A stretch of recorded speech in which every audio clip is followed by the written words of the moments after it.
Welcome to FUNC YOU UP, the podcast that gives you the best of functional medicine, nutrition, and wellness in 8 minutes or less. This is FUNC YOU UP, and you're hearing from Michelle Miller, clinical nutritionist, and Samantha Wineke, functional medicine health coach. Now, if you've heard us talk before, we've probably heard us mention the 5 different inflammatory foods. We have gluten, dairy, soy, sugar, and corn. Today, we're going to focus on the corn. Why is this inflammatory? Why is this a food we should be aware of?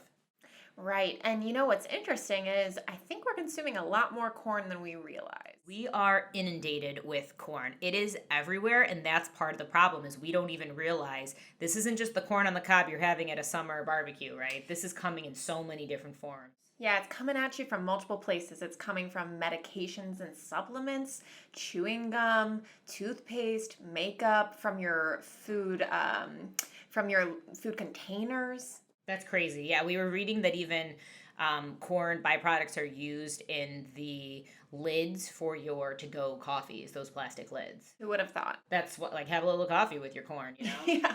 Not to mention, most of the meat that people are eating, those animals are feeding on corn. Oh, unless they're labeling, they're absolutely eating corn amongst probably other things. But when we talk about even, supplements, ascorbic acid is usually derived from corn. That's in the main ingredient in most vitamin C supplements. Things like cellulose, which is often what is used to make the gel caps in your supplements, that's derived from corn. High fructose corn syrup, we've talked about a couple of times. Oh, yeah, cornstarch. Yeah. Mm-hmm. So these are all of these kind of hidden places, let alone, obviously, if you're consuming, corn on the cob or corn tortillas or popcorn, a lot of gluten-free products. Absolutely. So if you're eating a packaged gluten-free product, it mostly has corn somewhere in there replacing some of that gluten. Yeah. And again, I think a tricky part is you don't even have to be looking for the word corn because it could be hidden in these other forms of corn. Like we said, like the ascorbic acid, the cellulose, the xanthan gum. Yeah. So many natural flavors. That's a little misleading, right? Yeah. What does that even mean? Citric acid. Yeah, just all these random things. When you read the back of a package, you're like, what? I don't even know what this is. So, okay, great, right? You're saying we're inundated with corn, so what? It's a vegetable, right? Well, the problem is 90% of the corn that's produced in the United States is genetically modified. So this means they've gone in and they've genetically modified the seed, the organism itself, and they have changed how fast it grows, how quickly it grows, how resistant it is to certain pesticides. And along that process, potentially it can withstand, weather a little bit stronger. Maybe it's growing faster, but it's also able to now withstand these specific types of chemicals called glyphosate. And if you've heard of us talk about GMOs or glyphosate before, basically the concern here is this is a major toxin that is used in things like Roundup, and it's sprayed on crops, 90% of corn being sprayed with this, and it's really dangerous to our health. And we're now just seeing the beginning implications of this on our health with a lot of the genetically modified foods and the glyphosate that's used being tied to different types of cancers. Leukemias, it's lymphoma, it's very scary. So we're just beginning to understand the ramifications of that, which is why Samantha and I always take a state of non-GMO, and especially if you're going to consume corn, trying to make sure that it's non-GMO corn.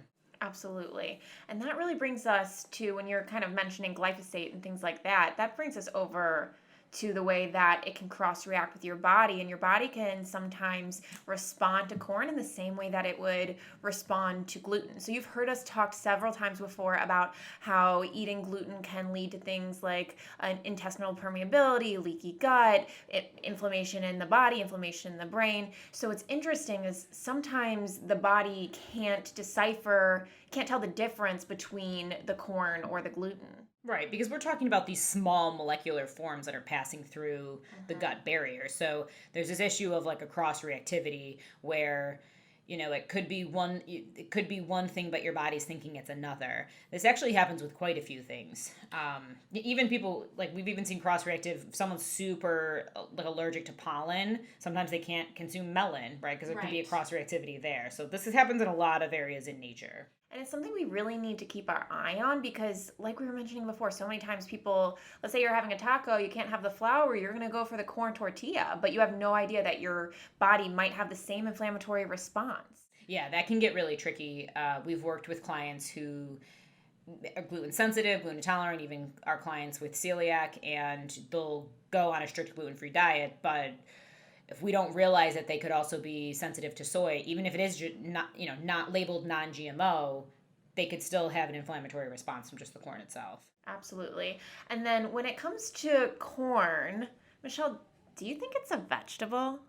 I mean, technically, it probably has to be classified as a vegetable, but whenever I'm working with clients, I always decipher. I put corn in the similar category as I would put like white potatoes, if you will. It's just a really starchy vegetable. And yes, there is nutritional content of corn, but nothing compared to a lot of the other vegetables that are like powerhouses, broccoli, asparagus, peppers, a lot of those other colorful vegetables, in my opinion, have so many more nutrient-dense vitamins, minerals.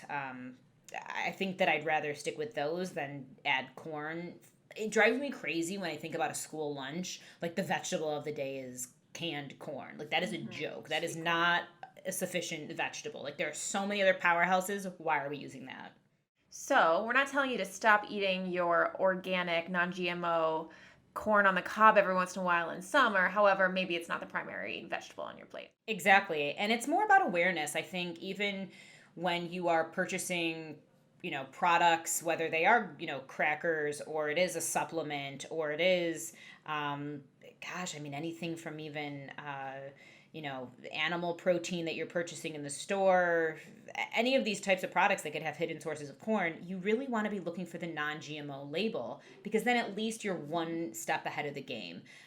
Now, if you find that your body's consuming corn and cross-reacting with gluten and gluten is an inflammatory food for you, that's a whole nother issue. But at least a step that all of us can take is looking for the non-GMO label on our supplements, on our food products, just so that we can make sure that aspect is not a concern to our health. Well, thanks for joining us today. We'll catch you again on Funk You Up. Send your questions on over to funkyouup@physiologicnyc.com or catch us on Instagram at physiologicnyc. We'll catch you next week. Talk soon. You've been listening to Funk You Up. Be sure to like, review, and subscribe for more daily tips on living well.